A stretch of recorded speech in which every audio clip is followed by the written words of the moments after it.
हरिओम। बोलिए कार्तिक महात्म की जय। राजा पृथु बोले, हे नारद जी, आपने कार्तिक मास में स्नान का फल कहा, अब अन्य मासों में विधि पूर्वक स्नान करने की विधि, नियम और उद्यापन की विधि भी बतलाइए।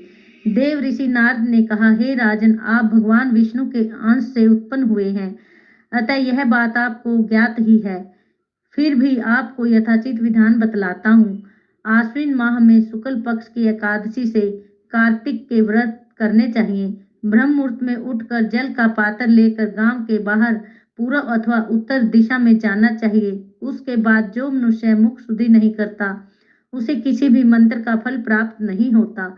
अतः दांत और जीभ को पूर्ण रूप से शुद्ध करना चाहिए और निम्नलिखित मंत्र उच्चारण करते हुए दातुन तोड़ने चाहिए। हे वनस्पतिये, आप मुझे आयु, कीर्ति, तेज, प्रज्ञा, यश, संपत्ति, महाज्ञान, बुद्धि और विद्या प्रदान करो। इस प्रकार उच्चारण करके वृक्ष से 12 उंगल की दातुन ले। दूध वाले वृक्षों से दातन नहीं लेनी। इसी प्रकार कपास, कांटेदार वृक्ष तथा जले हुए वृक्ष से भी दातुन लेना मना है। जिससे उत्तम गंध आती हो और जिसकी टहनी कोमल हो, ऐसे ही वृक्षों से दातन ग्रहण करना चाहिए।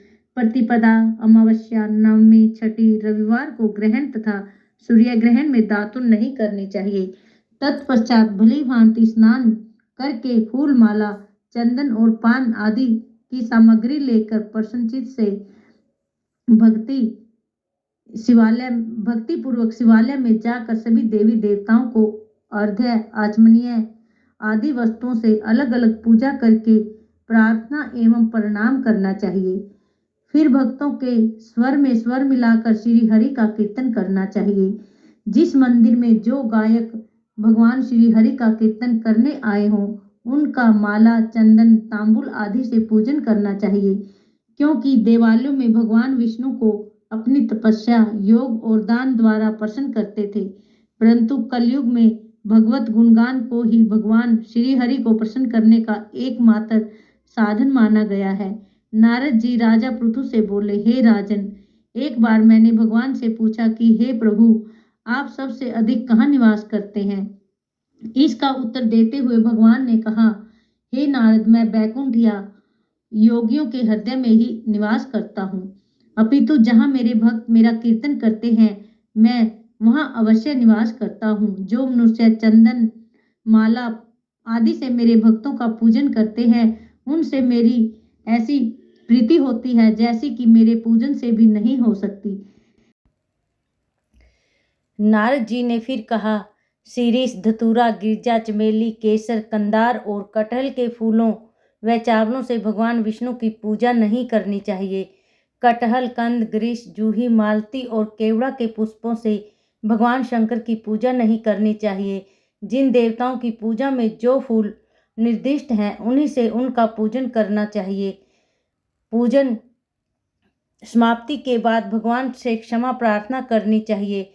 हे सुरेश्वर, हे देव, न मैं मंत्र जानता हूँ न क्रिया, मैं भक्ति से भी हीन हूँ। मैंने जो भी कुछ आपकी पूजा की है उसे स्वीकार करें।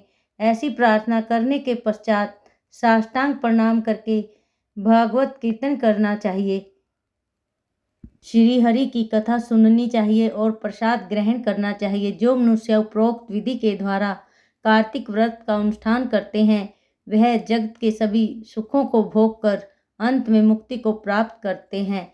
बोलिए कार्तिक महात्म की जय। श्री लक्ष्मी नारायण भगवान की जय। ओम नमो भगवते वासुदेवाय। ओम नमो भगवते वासुदेवाय। तुलसी माता की जय।